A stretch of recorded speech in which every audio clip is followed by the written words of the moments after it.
Hey, what's happening, everybody? I think you know why we're here. We're here because Dave's going to do it again.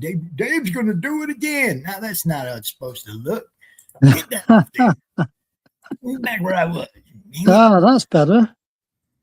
Actually, that's better. That's how we're running it today. Just like that, people. Okay, Dave, I told you what my immediate situation is. Take off, babe. You're on your own. I'm going to jump straight in and catch up from 2 weeks ago. So you go and do what you need to do, and I'll just jump back in when you're back, yeah? Okay. So we're following on with issue 3 today, as you can see, of the newest and greatest superhero of all, Captain Britain. This was published week ending October the 27th, 1976. So this is 50 years old. 50 years old. So on this issue, it's featuring the Fantastic Four and Nick Fury, Agent of S.H.I.E.L.D. as backup stories. And as it says, also in this action-packed issue, the Thing runs amok, and Nick Fury joins Captain America to battle freedom's foes.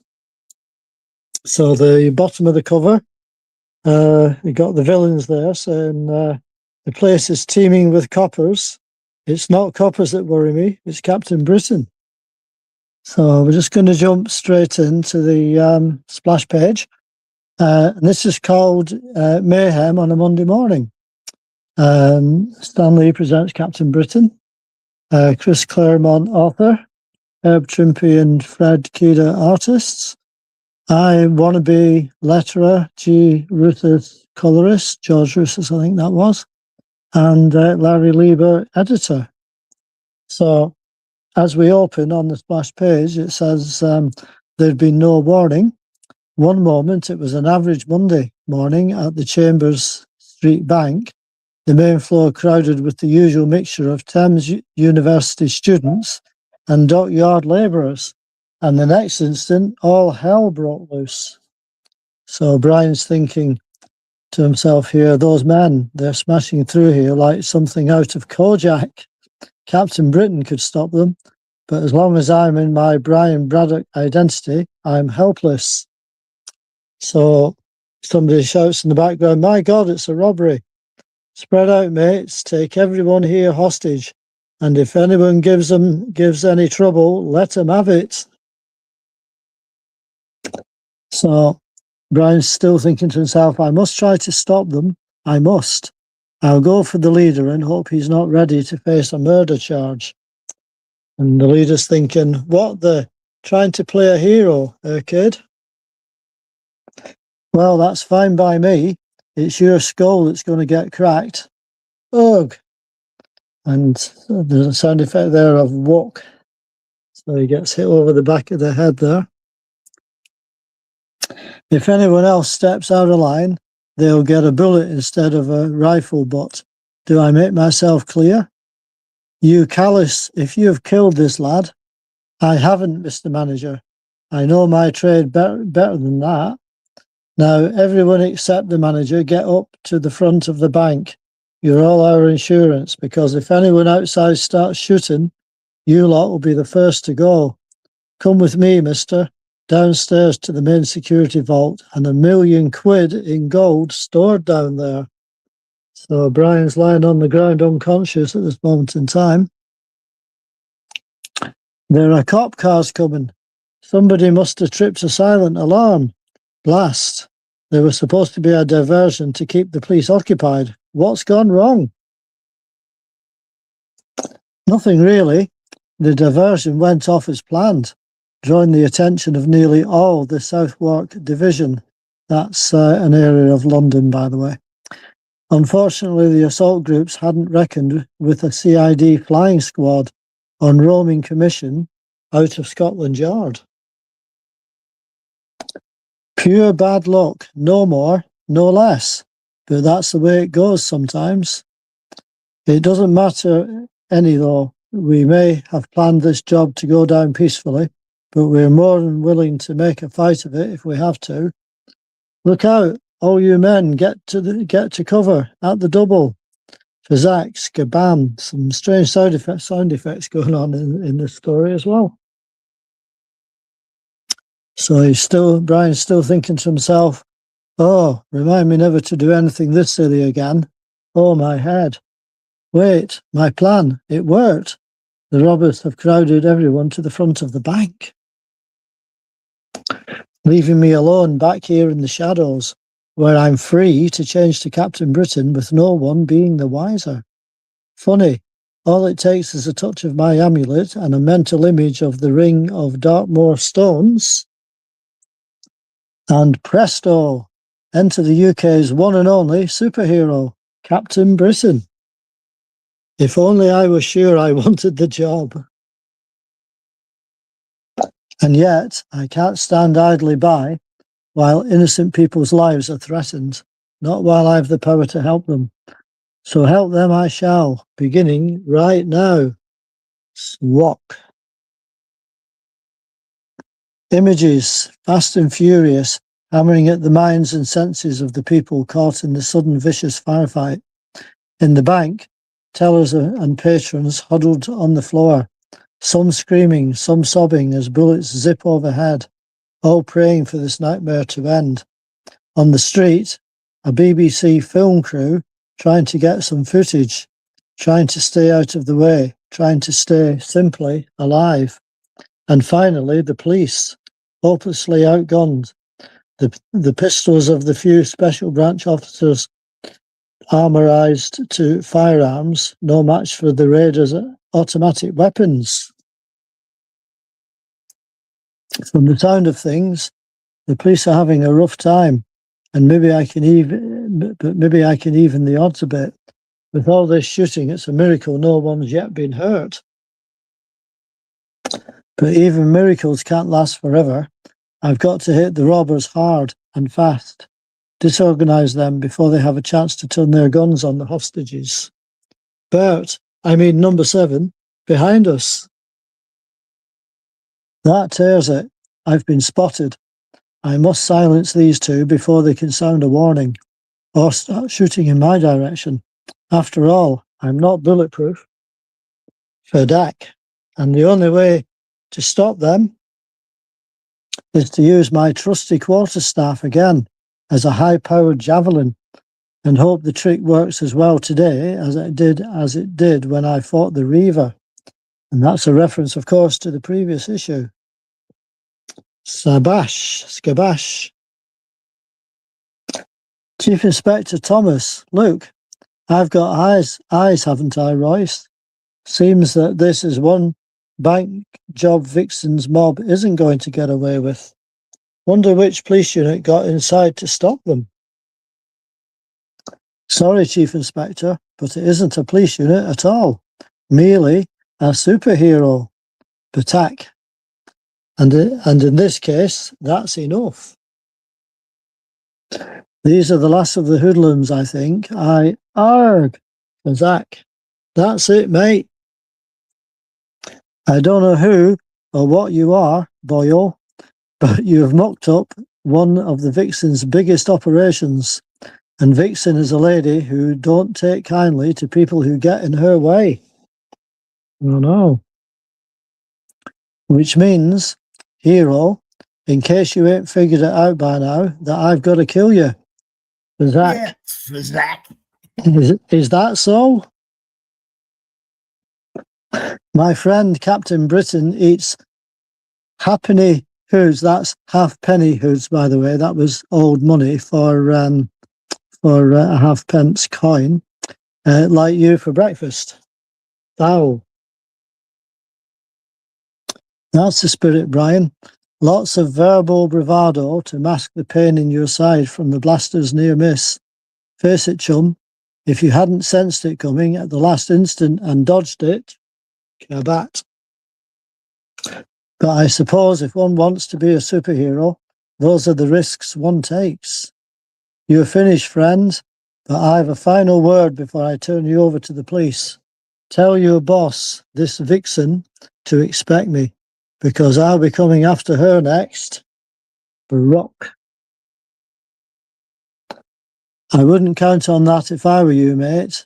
And if you're wondering who I am, the name's Di Thomas, Chief Inspector, CID. And as far as you're concerned, Captain Britain, I'm one cop who dislikes super vigilantes as much as he dislikes super villains. Any similarities to J. Jonah Jameson, of course, are purely coincidental. That's bloody marvellous. I thought I was one of the good guys, but obviously he doesn't. Thus, a fateful meeting of foes is postponed by a sceptical minion of the law. It's a long day, hours spent at the crime scene, more hours of interrogation in DIA Thomas's office of Scotland Yard, until, at the end, Cap isn't sure precisely who is under investigation, the criminals or the superhero. Finally, though, they let him go. And after a quick back alley change, Brian Braddock makes his way across the river to the grounds of Thames University, deciding on impulse to stop in at the school's official pub, the Flying Finish. Hello, Brylov. Haven't seen you around here in donkey's years. Hello, Dora. How's business? Can't complain. Oh, Courtney Ross was asking for you. Nice girl, Courtney. You should take her out sometime, Brian. Come off it, Dora. Courtney can have her pick of any man in school. What would she want with me?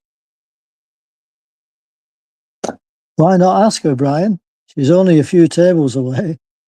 Brian Braddock is a spineless wimp, and that's all there is to it. Jacko Tanner, you make one more crack about Brian, and I'm going to forget I'm a lady. Now, we're all going to the flicks, right? And any similarities to Mary Jane, by the way, Pops, is, again, purely coincidental, I think, along with Jack Tanner similarities to The Flash. So there you go. Just thought I'd throw that one in. I don't know, Courtney. I hear the film has a fourth form vocabulary. You sure Jacko will be able to understand it? You shut up, Sandy York. What I said to Jacko goes for you, too. Oh, there's Brian. Now, this is another page that they have, again, not coloured in and left it as a do-it-yourself colour page. Special bonus. So I'm just showing you the whole page and then we'll go through it panel by panel this time. Hello, Brian. Oh, hello, Courtney. Look, a bunch of us are going to the cinema. Would you like to come along? I can't, I'm afraid. I have a lot of work to catch up on. I see. Maybe next time then. Ah, but there won't be a next time.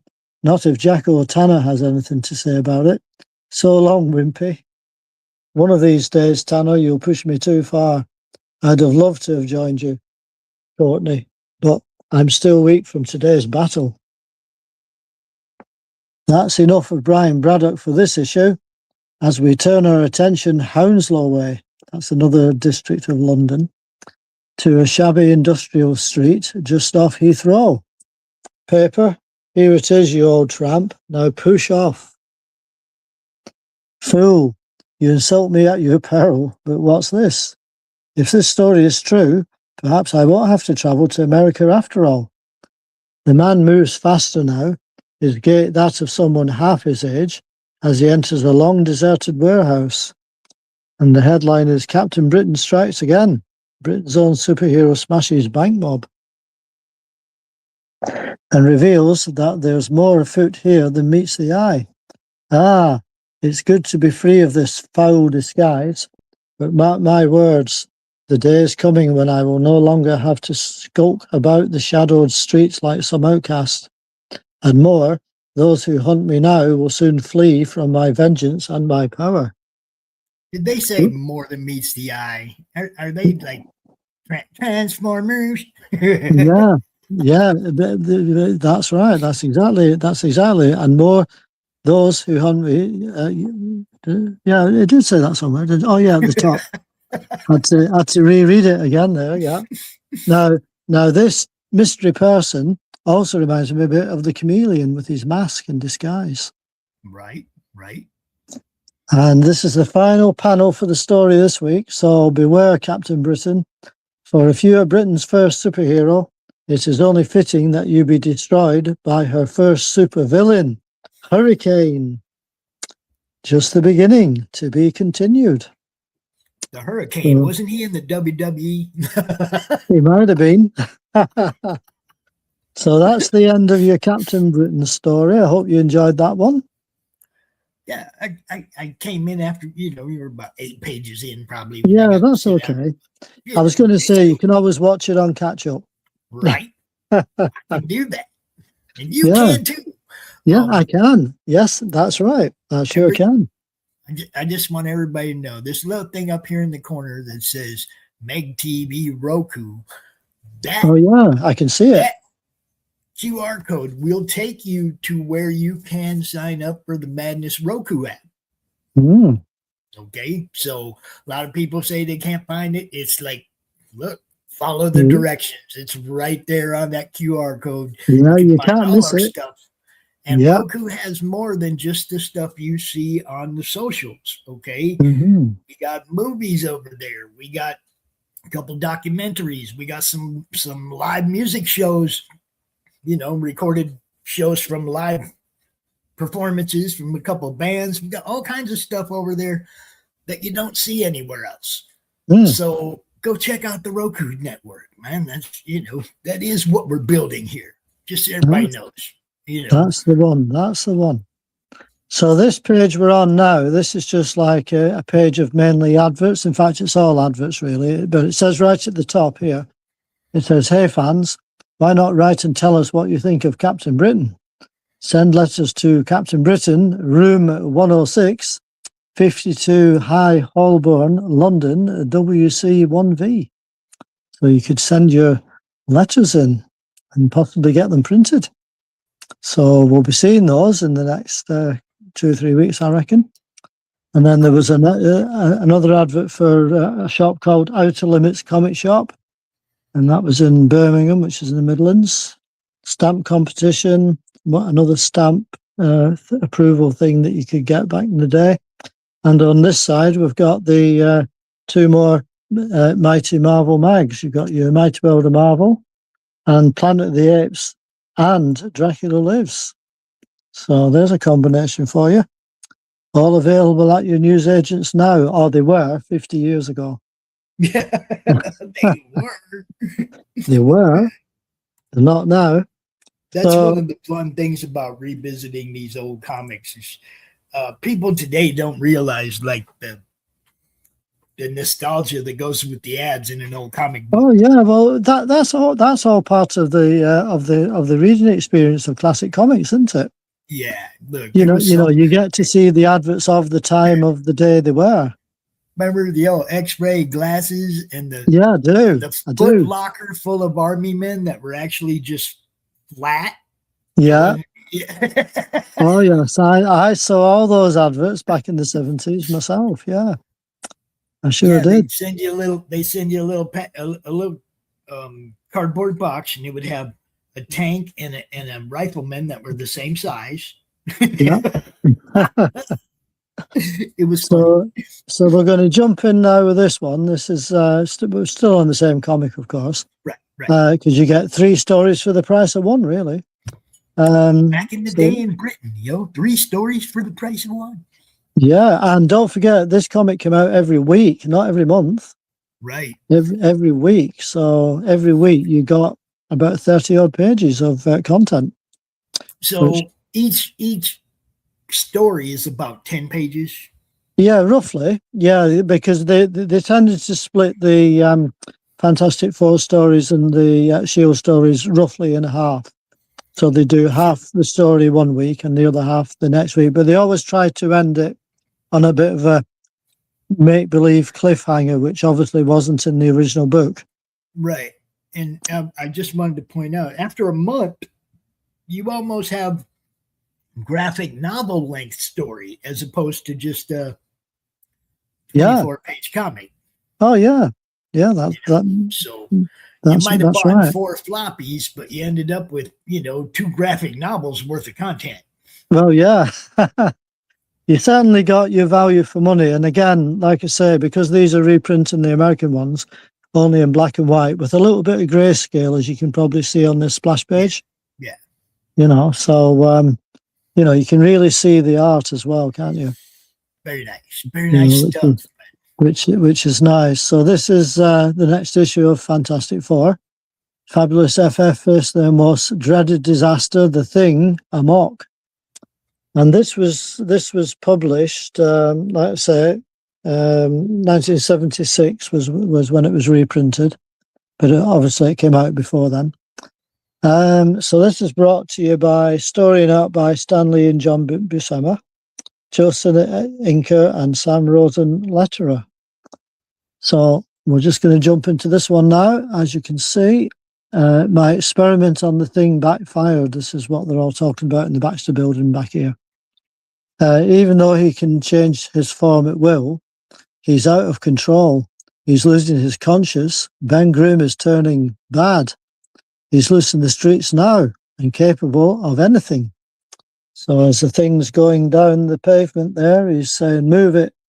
When the Thing wants to cross, traffic better stop. Nobody's ever pushing me around no more. Not nobody. Thunk. As you can see, he's crossing the street there and everybody's going everywhere at the moment. He's out there, Johnny, somewhere. And when we meet, it may be as enemies. But as he knows all our secrets, our battle plans, don't bother spelling it out, Reed. I can see it's pretty hairy. I'm through being the head fall guy for the blasted Fantastic Four. From now on, the Thing looks after number one. Okay, let her down. Easy now. Easy.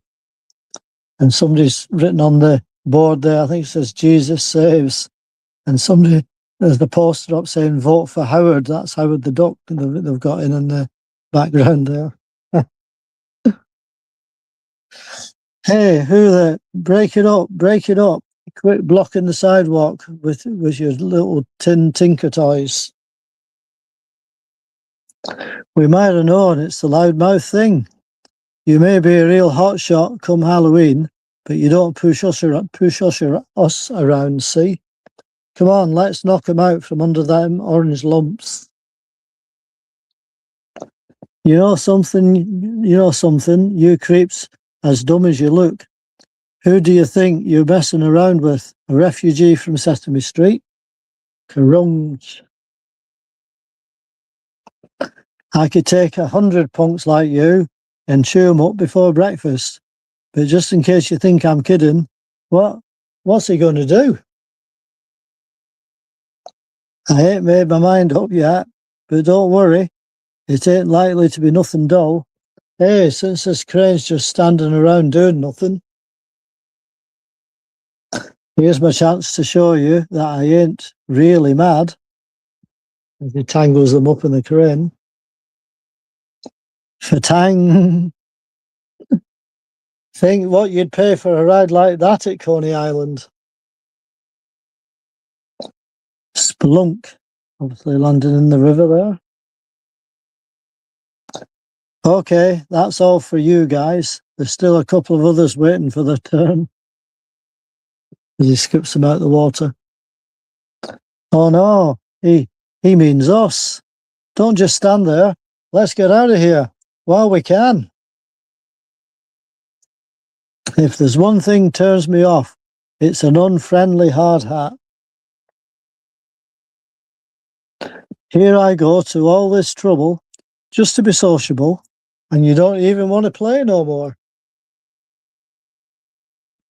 He's crazy. There's no reasoning with him. He'll end up killing someone. Save your breath. Just keep running. Nobody cops out on the blue-eyed Thing. Pacoom, something like that. What is it? What's happening? It's the Thing. He's running amok, attacking those poor men. Clear the street. Everybody back. Sam, what do you make of it? What got into that? What got into the Thing? I don't know, but they better send the riot squad. If he's gone bananas, look out. Nuts. It's the fuzz. They probably radioed for their big guns already. I can probably hold them all off, but it ain't worth it. I ain't no blasted dummy. I ain't about to get shot at for nothing. When the time comes for me to lay it on the line, I got to be sure there's a payoff. Give me that coat you're wearing, mister. I need it more than you do. Now, all I got to do is to make it around the corner. Hurry, hurry. He went that way, right around the corner. Yeah, we got eyes, fella. Don't use your gun, Sam. It won't stop the thing. We just got to tail him. Made it. Now all I got to do is change fast enough. Richard's fixed it, so all it takes is a thought like this. One of these days I got to thank him for the big favour. But that'll be after I mop up the floor with them. Continued on page 18. Because on the next page you get a nice black and white pin-up of Nick Fury and his Agents of S.H.I.E.L.D.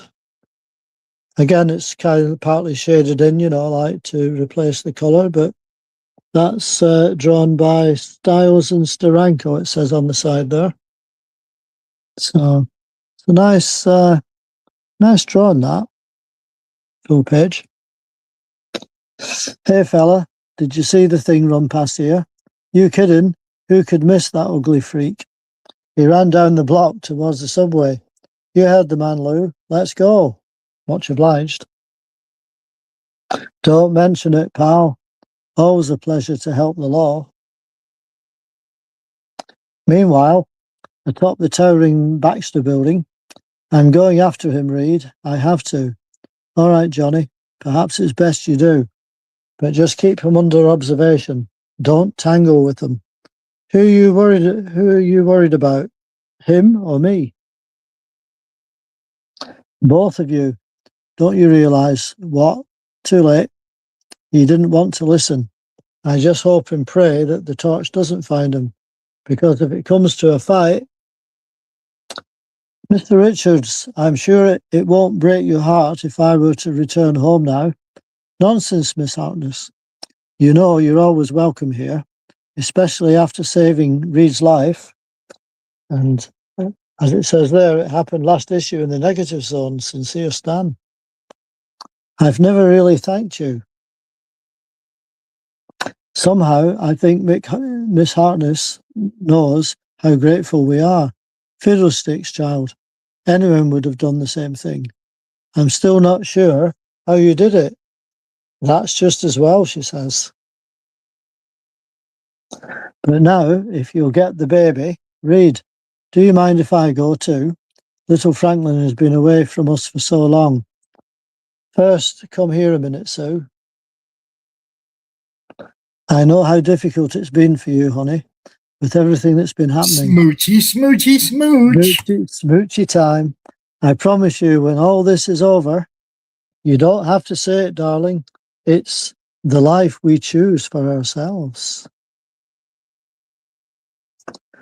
The best choice I ever made was picking you for my wife. Oh, Reed, Reed. Oh, Reed. Minutes later, I'll join you, Sue, I swear it, as soon as Ben is himself again. As they speed off. Ben, the best friend a man ever had. He deserves so much better than the hand fate dealt him, so much more than I did for him. I've spent years seeking a way to change him back to normal, and then just when I thought I had it, something went wrong, tragically, desperately wrong. He got the power to change at will, but something inside him was changing as well. I'm Ben Grimm again. I'm not that monster anymore. This is a little flashback, of course, to a previous story. Now he's just a different monster. See? That's it. He was so thrilled, so excited, I hadn't the heart to tell him. It's great. I can change just by willing it. It was with a heavy heart that I watched him leave, for I knew what the future might bring. the personality change will start slowly, then get faster. And I was right. Each passing minute made him more violent. Out of my way, or I'll clobber you all. And these are based on events depicted in Titans issues 50 to 53. And this is before, because it was in that comic, because when Captain Britain came out, they transferred the title into this comic. Right. So that's why it's a reference to another comic from a few issues back. So I just thought I'd mention that. Now he's out there somewhere, alone and bitter. And with all my knowledge, all my skill, I'm powerless to help him. I'm going to be away for a minute, Dave. Yeah, that's okay. I can carry on. Maybe Reed's getting too old. He wastes time thinking while the thing's running loose. But maybe it's just as well. I'm the only one who can handle him. I always loved him like a brother, better than a brother. But he's not old bashful Benji anymore.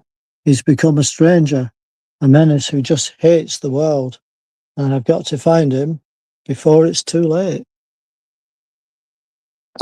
While on the street below, wow, look up there in the sky. The torch. He must be after me. I'll teach that half-pint punk. It ain't going to be open season on the thing no more. When I'm done with them, there won't be enough left to toast a blasted marshmallow. Just stay where you are, hotshot. This ain't going to take long. He's slowing down. He sees me. Well, that's his stuff, look. I knew it. He's as dangerous as we feared. But no one ever called the Human Torch a pushover either. Look out. That molten pole just missed me. I've got to be careful. If an innocent bystander gets hurt. Ben, don't. Let's talk. Rapping ain't the same. Rapping ain't exactly my line, Junior. That's it, creep. Just keep coming. Just a little closer. Now, Zock. You're wasting your time, big man. I can melt this stuff fast as you sling it. But at this rate, we'll tear half the city apart. Just stay where you are, Runt, because you're only a few seconds away from clobbering time. You've had it, man. You're not fighting on Yancey Street now. This is for real. Fireballs all around me. And this is to be continued again next week. And it's going to be called The Flame and the Fury, because they had to think up a new splash page title as well as a new splash page to put in as well for a recap. So that's the end of your Fantastic Four story. So this is your Stan Lee Presents Captain Britain's fun page again. You've got find the differences between these two panels here. And they can be quite tricky, those, because they're not that big to look at. In these two pulse-pounding action panels, clue, there are 10 of them. So there's 10 subtle changes to those pictures. I'm just having a look to see.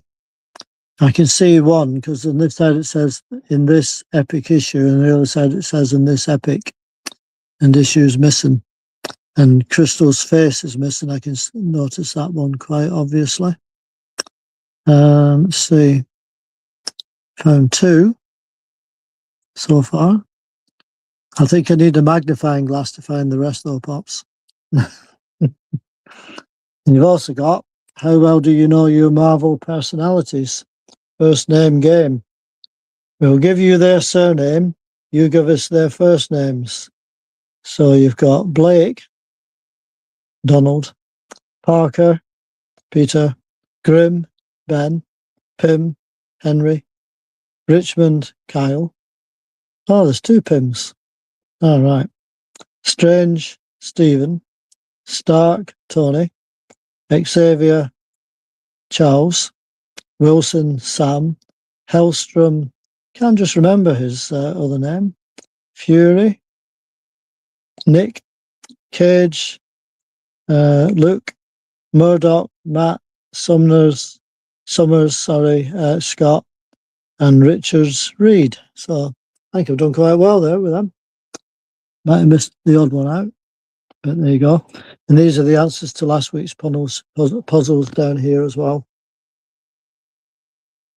And this is another advert now for the Marvel annuals. These were hardbacked annuals back in 1977 with 78 pages in full colour. So this is the only time that you got to see reprints of the American stuff in colour in a slightly oversized book to the actual comics. So as it says on here, 3 full colour bumper books, each containing 78 pages of Marvel magic, courtesy of World Distributors. Frankly, fans, they're essential reading for any conscientious Marvelite. This year, we're offering these mighty Marvel annuals for sale: the Avengers, the Titans, and Spider-Man. So you could order your annuals for one annual was £1.50, 2 annuals were £2.50, and 3 annuals were £3.50. So that was quite a lot of money 50 years ago, right enough, but it's still quite cheap. And Dr. Doom saying, sorry, fans, the Marvel annuals sold out.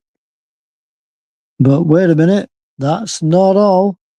This is a mighty Marvel book bonanza, and what bonanza could be complete without a new book by smiling Stan Lee? You guessed, Stan Lee's latest tour de force, not to mention Chef d'oeuvre and piece de resistance, is out right now. And that is Bring On the Bad Guys. So you could send off for that as well. Does it have a price on it? Can't see a price. Oh, yeah. £3.70 is all that was. That was quite cheap again for back then. So this is the Nick Fury story now that we're going to continue with. Nick Fury, Agent of S.H.I.E.L.D., Supreme Headquarters, International Espionage Law Enforcement Division. And this is, at last it can be told, from the secret files, as told to Stan Lee editor, Jim Steranko, writer, illustrator, and Sam Rosen, letterer. Steranko, gotta love Steranko. Oh yes, you can't beat a bit of Steranko. You're darn right there. So somebody's saying, here it is, Cap, the blackout dossier. Almost 2 years have gone by, and we still ain't got the answer yet. Not that we don't have anyone on it, but it looks like a dead end. You say an old pal of yours from years ago might throw some light on the problem. This could be the break we've been looking for. He's here now, Nick. We got Dustin from the Thunder Nerds popped over into the Pill chat. Oh, yeah. Hi, Dustin. Cookie. He said he is on his way to take a load to his new house, but he wanted to stop in and say, hey, have a safe move, Dustin. Hope yours is smoother than mine. Yeah, I believe you've been having a bit more trouble, Pops, from what I've been reading on your Facebook page. Yeah, it's been crazy. But you may continue. I just wanted to say hi to Dustin. Yeah, that's quite all right. It's always a pleasure. Colonel Fury, I'd like you to meet one of the country's top FBI men, Jimmy Woo. My pressure. Jimmy Woo? Jimmy Woo, yeah. Woo! My pleasure, Fury. We've heard a lot about you. Don't believe everything you hear, mister. Most of it is just an embarrassing exaggeration. Not at all. Read about your encounter with Hydra. We all owe you, Colonel. Cut it out. You know I blush easy. Cap tells me you got a lead on Project Blackout. We could use a little help. Back a few years, I fought one of the most sinister, evil masterminds who ever lived. Then suddenly he dropped out of sight. We thought he was dead. They even did smoking back in the comics back then, you know. Oh, yeah. Cigarette. Then, last week, we uncovered evidence that he may still be alive. I believe he's the key to your mystery invasion. But first, tell me your story. Well, let me see. It all began back in '65. We got an emergency call from the ESP division. We were getting a psychic transmission over our thought communicator beam apparatus. As I approached the telepathic trio, an image appeared on the viewplate above them, and the hair stood up on the back of my neck, a kind of premonition of what was to come. SHX-39 to Shield HQ, little time left for transmission. Tell Fury, unbelievable menace. Himalayas, Tibet, too big to handle. America, in danger. You must be stopped. Could be too late already. Tell Fury, hurry. Bedlore Island. Tell, no, don't. Suddenly, without warning, the whole blasted room rocked as a blinding bolt of energy tore the ESP machine and its occupants into a twisted mass of rubble. Raccoon. It's no use, Colonel Fury. They were caught in the absolute vortex of the implosion. Only something too awesome to imagine could have caused a disaster like this. Yeah, something or someone. That's what they were trying to tell us. I knew what had to be done. While I was prepared to leave, I had SHIELD Ultracom contact Avengers headquarters. You answered one call, Cap, remember? Ain't got a second to spare, pal. We need your help on the double. Big trouble brewing on Bedloe Island. Looks like top priority stuff. Colonel Fury, the other Avengers are out on assignment. Now, I'll have to meet you alone. Bedloe Island, isn't that where the Statue of Liberty stands? Right the first time, mister. See you there. And an instant later, I was on my way with the help of a crazy new gadget SHIELD had dreamed up. This little Sparrow Propel pack is getting me out here faster than anything else around. CRoM. Perfect 2-point landing, Fury, old man. Now, gotta hide this gizmo and take a look around. Might as well start in the lower levels by yourself, 'cause Cap ain't here yet. Then I stashed the small flyer and headed down into the sub-basement of the towering statue. Everything seemed to be all right when, hey, what's that weird noise coming from?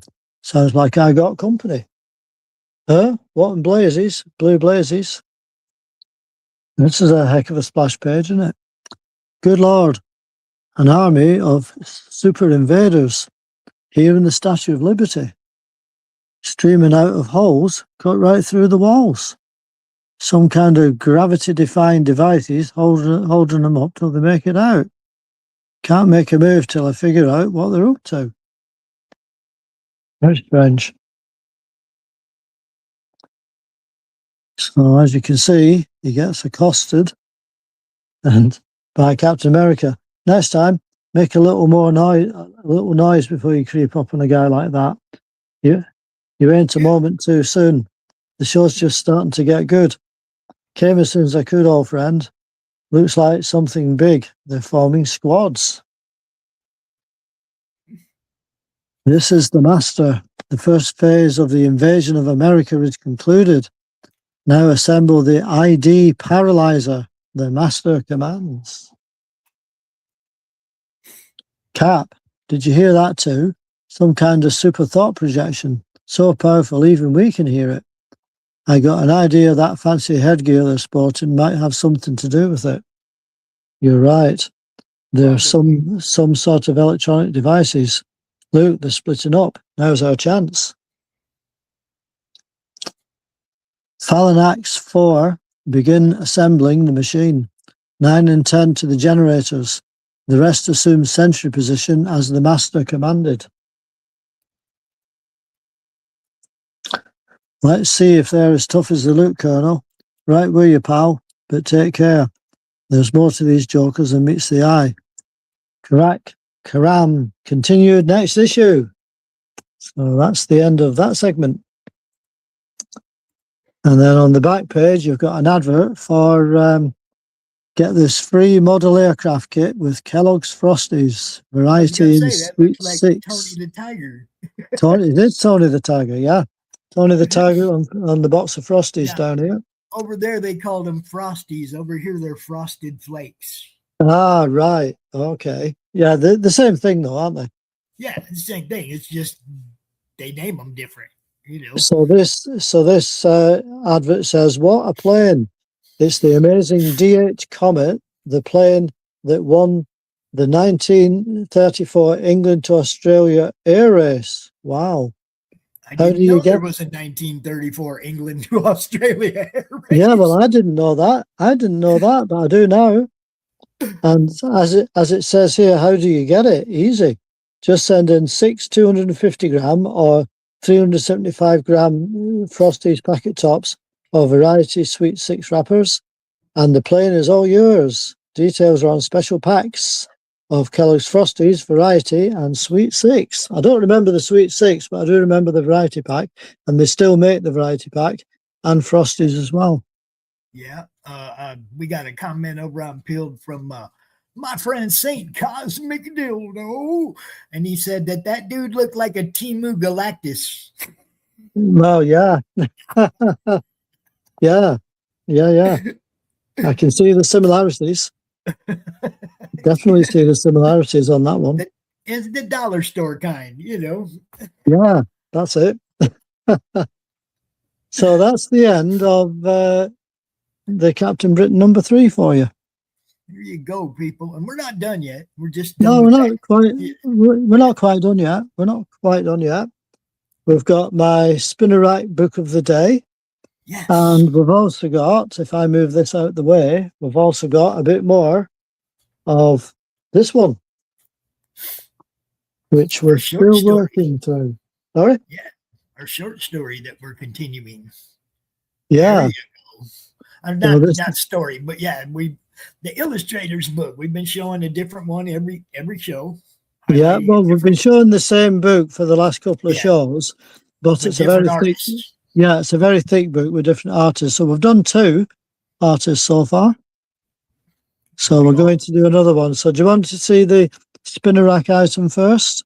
No, let's save the spinner rack for last. Let's look at smart. Okay. Well, just bear with me a second because I'm just going to have to lift it out from under my camera while I get to the right page again. So just let me refresh my memory. Well, yes, we did that one.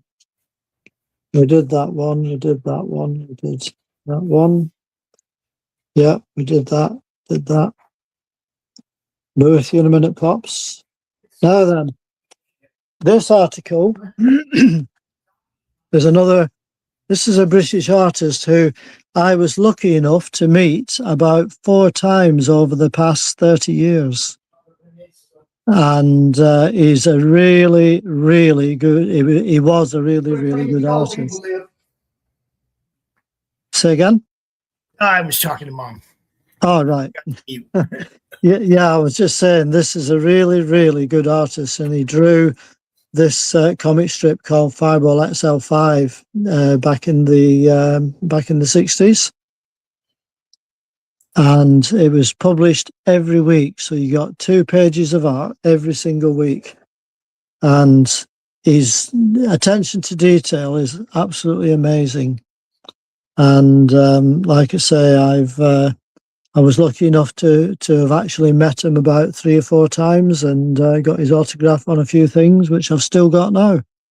Nice. So this is... like I say, this story here, this is some pen and ink and color inks on an airbrush. Right, just what little I can see is giving me the Flash Gordon vibe. Yeah, definitely, yeah. I mean, I'm just going to go to this full page one here. This is like Fireball XL5. Okay. So this was a program that was made back in the 60s by Jerry Anderson, who did Thunderbirds. It was an actual show?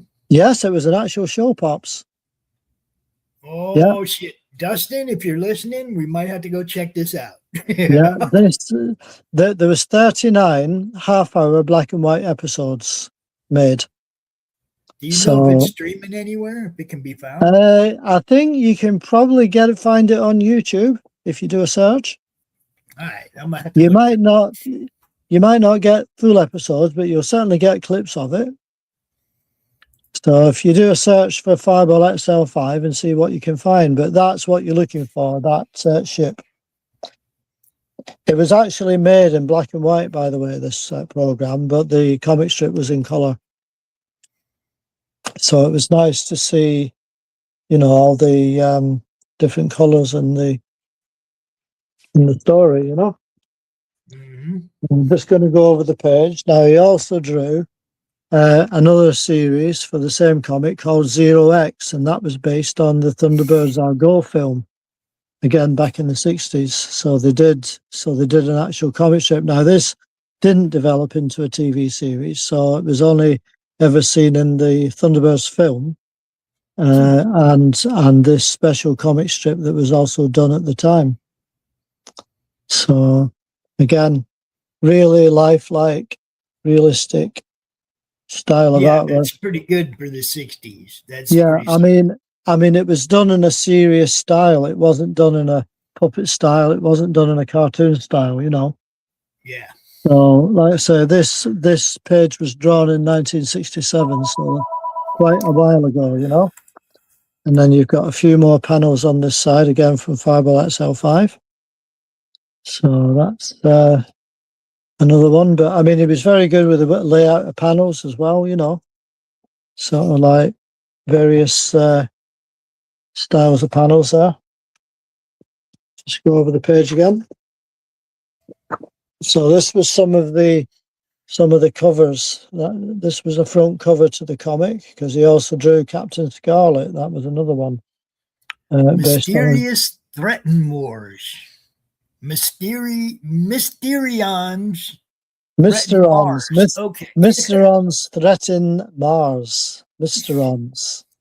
You were close. You were close with that, but it's actually pronounced Mysterons. Yeah, yeah. So that was so there was a photograph of the show there, and then Mike Noble drew the rest of the artwork. Some of it was in black and white, as you can see, like that, and some of it was in color. And then this is a full black and white page because, like I say, some of it was published in black and white, some was published in color. So again, it's got a nice reproduction there. Come over the page again. And these are another couple of samples of these are some later Fireball XL5 stories. So, again, Yeah, I by might Mike. have to look into that. We might have to look into that and see if we can find the series. Yeah, definitely, pops. I mean, it was very much of its time, but is it? I'd say it's got a certain charm to it, And then this is Captain Scarlet again, and then that's another cover from TV21 there. So Now, I won't say I'm not surprised that Captain Scarlet isn't red. Oh, he is actually. He is, but I haven't got a picture of him just yet. I thought that was him. That's Colonel White. Oh, okay. Colonel White. Okay, that makes sense. It's either Colonel White or Captain Blue. I can't tell. Can't tell with that one. I think it's Captain Blue. I think the one below is Captain Blue. Yeah, no, that chap below, that's one of the other characters that just happened to feature in the story. But let's just go over the page again. I think this is going to be mainly Fireball XL5, to be fair, but again, this is another page from it, Okay, so Captain Scarlet's the guy with the glasses. No, Captain Scarlet, no, that's one of the characters from Fireball XL5. That's Matthew Mattick. Okay. So he was one of the crew. So basically you had Steve Zodiac there, Matthew Mattick, and Venus. So those were the crew of Fireball XL5. So it's not. So although he's in red, it's not Captain Scarlet. But I mean, just look at the color and the detail in the artwork. It's really, really, really eye-popping. Showing it on here doesn't do it justice to seeing it for real. And then this is another page from Zero X that I mentioned before. So this is another page of his artwork again. And then on this side, you've got 5xL5 again, another page from there. So again, it was pen and ink, color inks, and airbrush on board from 1966 again. So that's that page. Now he also did some other stuff for other comics, and this is a page from. Have you heard of Wurzel Gummidge? Possibly not. So this is a page from a panel from Wurzel Gummidge, which was a children's program, and then another one on the other side. And then on this side, this is an actual page from Wurzel Gummidge again. So basically, he was a scarecrow that came to life, and that was in 1981. He drew that, 1981. And then on this side, this is Cecil Rhodes, King of Diamonds, Fields on, Groucho on board. This illustration appeared on the cover of Look and Learn in 1972, and like many comic strip artists, Noble was also asked to do illustrations for Look and Learn, a British weekly educational magazine for children, published by Fleetway between 1962 and 1982. Well, that's one of them. And then on this page, there's more. It's another page of Wurzel Gummidge on that side, and the same on that side. That's another page. So they've reprinted the two parts of that story. Just there. And then on this page, this is Journey to the Centre of the Earth from Look and Learn number 57, 1964. So illustration opened the serialized version of Jules Verne's Journey to the Centre of the Earth. It was accompanied by the following text. So it was like one picture and then text of the story. And then the same on this side. This is another one from the fourth part of the serialized classic Jules Verne science fiction novel. That one. And then, Dude was all over it, huh? oh yeah, he was doing all kinds of stuff back then. Now this is from another British television series called Follyfoot. So it was basically about a farm with horses on it, and they used to have adventures and go riding and stuff like that. And this was done back in 1971, 1972. So like Little House on the English Prairie. Yeah, not quite the same, but there's similarities to it. And then on the other side, this was Robin of Sherwood. So you'll have heard of Robin Hood, won't you? Oh, there you go. Now we're talking. So this was Robin of Sherwood, you know. So he drew that as well. It's just a sample page. And the final page, this is the final page. So this was done in black and white, and this was done back in 1985. Robin of Sherwood, as you know, was based on a British television series based on the legend of Robin Hood, shown on British TV between 1984 and 1986, and it was his last comic strip that Mike Noble worked on.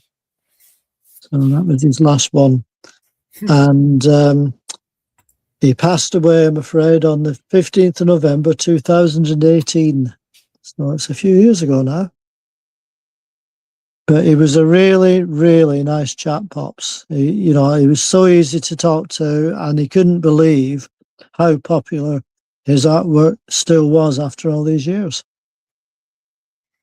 Yeah. So, Look, if you did something good, people gonna remember. well, All. that's it. Yeah, I mean, like I say, I mean, you've got your, your Jack Kirby and your Jim Steranko and all your American artists, but he was every bit as good as them in his own way on the British side, shall we say? I'm gonna say that in the '60s he was popping better than Kirby as far as the art. Yeah, yeah, Okay. yeah. I would. That's no disrespect to Kirby. I'm just saying, dude was doing something that was a step above. Well, that's it. Yeah, and like I say, these comics come out every week, not every month. Yeah. Yeah. So to do 2 full pages to draw it, color it, and all that, that's quite a bit of work every week, isn't it? Yeah. Especially when back in the day when there wasn't no tools, there was a pencil. That's it. Oh yeah, it was all pen and ink on artboard and all that. There was no computers back then. No tools. It was just the one in his hand. That's it. The pen or the paintbrush. That was how they did it. That's it. So I'm just going to go now and get my spinner rack comic book for you quickly before we wrap up. That'll be 1 second. Can you find it? Oops.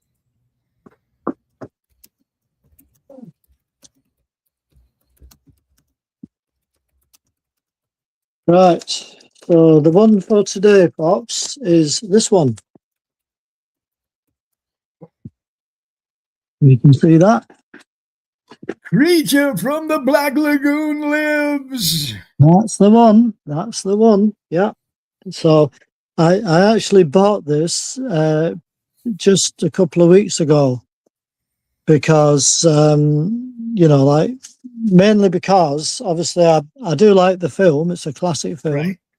But inside it was only 2 issues as well, but it's got some really good black and white art.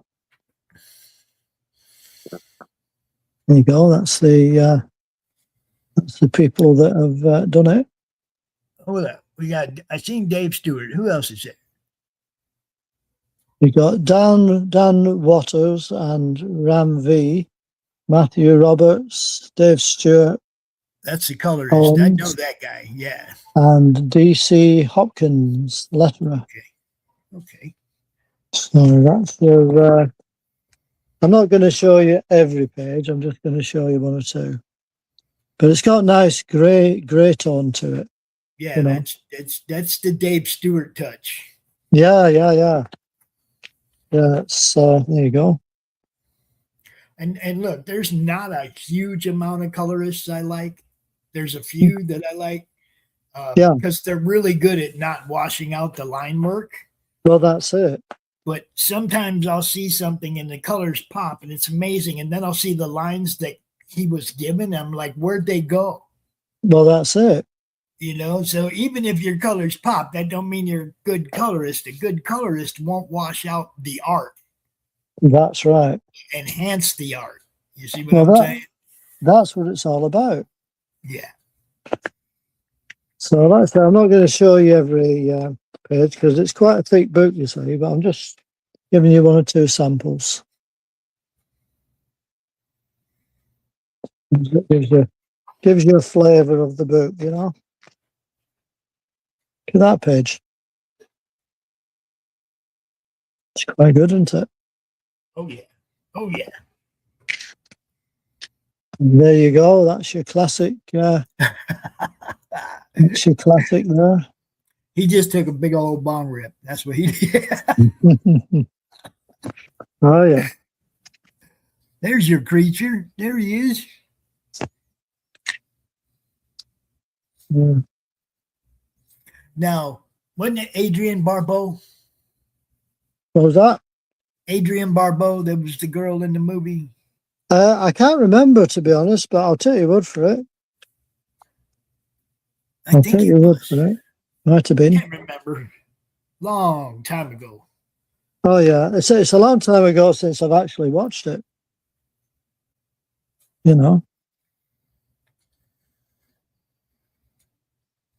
Now, hold up. Go back to them guns for a second. Hang on. Guns. Hang on. Last page. Oh, yeah. They looked a little modern. When did this? Yeah, they do a bit, don't they? Yeah. Yeah, I can see that. Yeah, And then, they looked a little modern. Yeah. But so I'll give. like I say, it's a two-part one, and there was two covers as well. So I've got that cover. So what year did he do this again? What year was it? Well, this has only just come out in the last month or so. Okay. Okay. Yeah, so this is new, and I don't buy much new comics. So, but that. I saw this one and I just liked it. So luckily I managed to pick up the second issue as well. So Yeah, there's you're only like me, man. It's like if it ain't if you know, I mean, mostly I buy old stuff. It has to be something to really get my attention. And yeah, usually that's the only it. ones doing that are the indies. Well, You that's it. Yeah, this is by Image Comics, published by Image.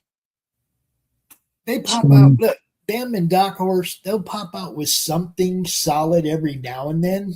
yeah. You know, I wish they would pop out with something solid monthly. Yeah. I know what you mean, though. I know what you mean. So anyway, I thought I'd just show you this one today because it's not often I buy a new comic. Right? So I thought you might like to see it. Now, I don't have anything in the box because I don't have any boxes. Yet. I live in hope, Pops. I genuinely do hope you get your stuff. I hope so too. I'm like, yeah, it's been a rough 40 days or however long it's been crazy, but well, it's something you could have done without, let's put it that way. Yeah. It's definitely a hassle I didn't need. Yeah. I mean, with everything else that you've had going on, that's the last thing that you needed to happen. Right. I mean, I knew I had to start over somewhere. I didn't think I'd have to start over. Exactly. Over. You know? Yeah. I mean, that's it. That's it. We will do what we can. That's probably something I should just stay away from so I don't start getting heated again. Yes, you got to watch your blood pressure, Pops. You got to watch your blood pressure.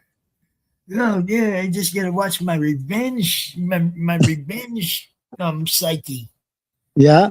You know, all I want to do is snap back. Yeah. You know? I understand that. And I'm trying to control. I'm trying to be cool. I'm trying not to go too crazy. So I handed it off to somebody else, Dave. Right. Okay. I handed the problem off to somebody else. Well, that's good that you've been able to do that, I think.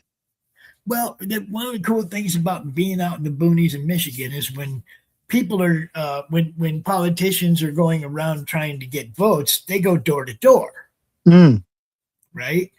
And like 6 years ago, this dude knocked on the door and his name was Steve, you know, and he was running for state representative of the district that I lived in there. Yeah. Since he came to me and asked me questions, I kept him on my porch for like an hour and a half. Talking about all the things that I thought dude should be working on. We became friends. Right. Okay. We became friends. It doesn't hurt to have friends in your local government, man. Doesn't. So I let him know what was going on, and he put a couple of his staff members on the case to go investigate these companies. And if needed, refer them to the Department of Justice. Yeah. So it's not in my hands anymore, and whatever happens to them fuckers, they deserve. That's all I got to say. Yeah, that's all you can say. It's not in my hands anymore. So, you know, you might hear things about it, but I won't be the one doing anything. I'm just sitting here waiting for my stuff. That's all you can do, Pops. That's all you can do. Pray for a good outcome for me, though, people, because I'd really like to get all my stuff back. I really would. That would be real good if you can. It really would. 100%. Yeah. So, Yeah. do we got anything else, Dave?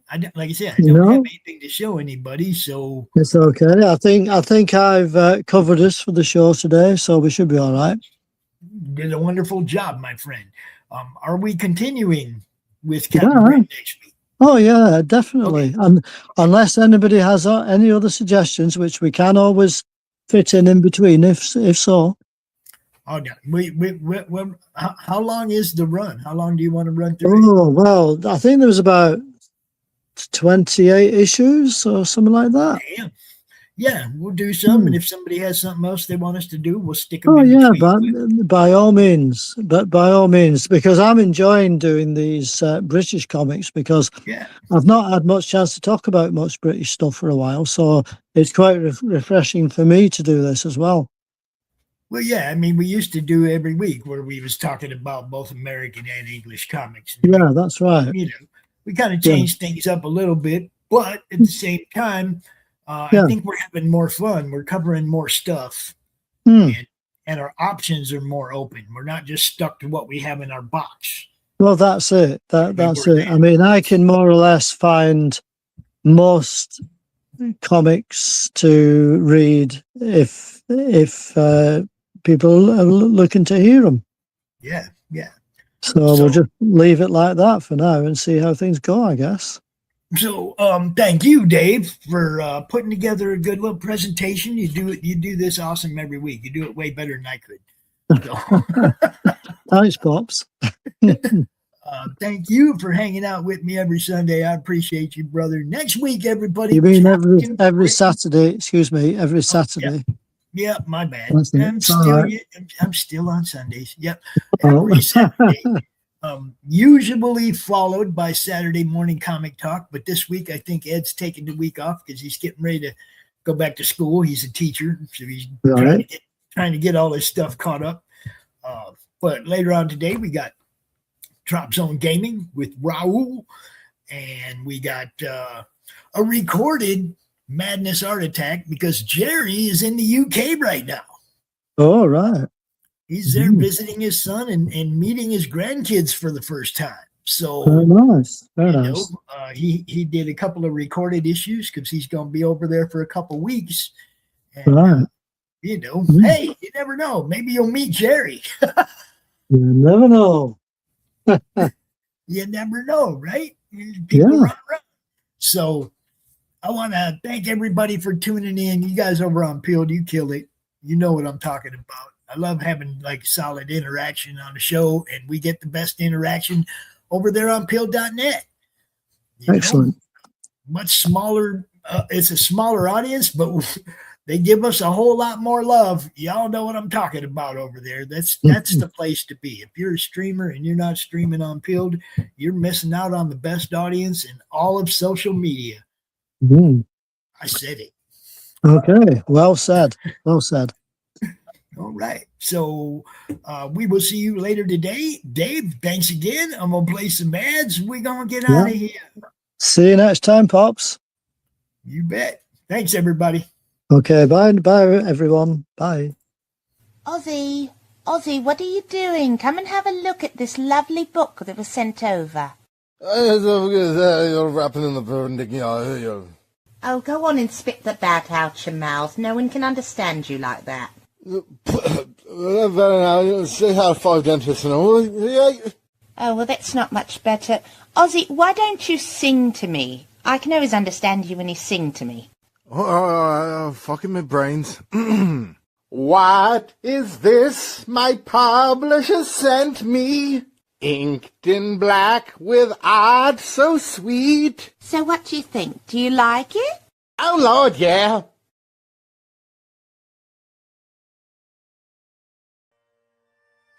It's a place to celebrate heroes that have passed. A place to remember great deeds and past battles.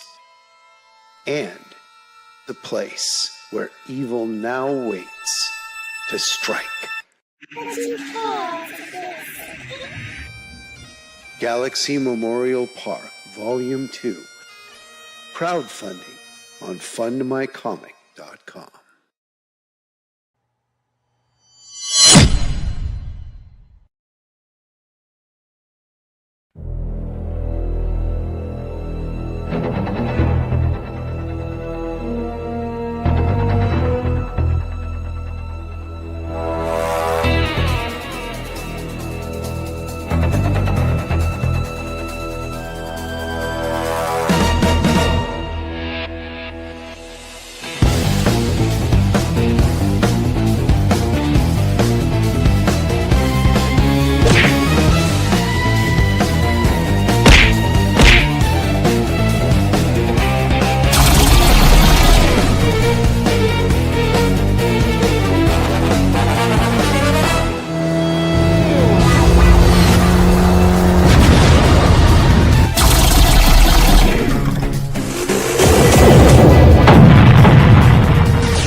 Last days of the bad moon.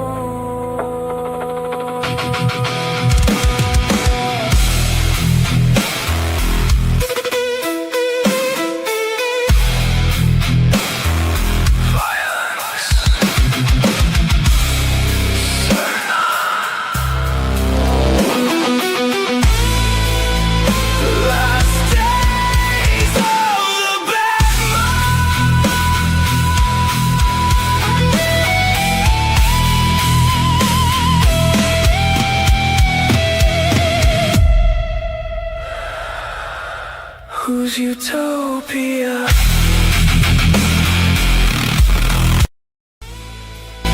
The last days of the bad moon.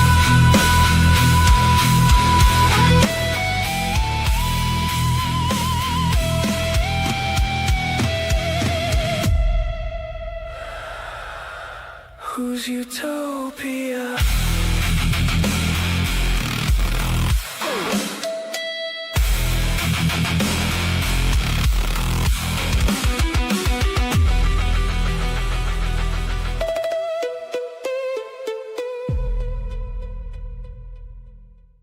Dr. Mall?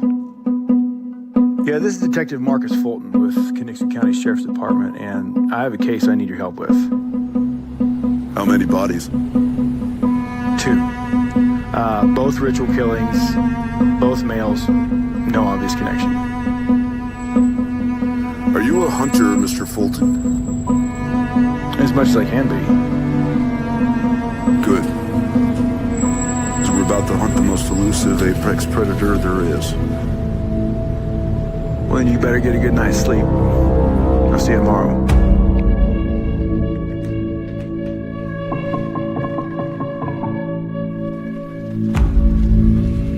Some killers, they want to be found. Some want to be caught. They want to see their own headlines. This man is not interested in any of that. He's on a mission. He's not going to stop. He's not going to make any mistakes. There's a reason the Reds is where it is. Hell, even the local tribes haven't been up there in 200 years. They say even the land is evil. I don't believe that kind of evil. Maybe you should.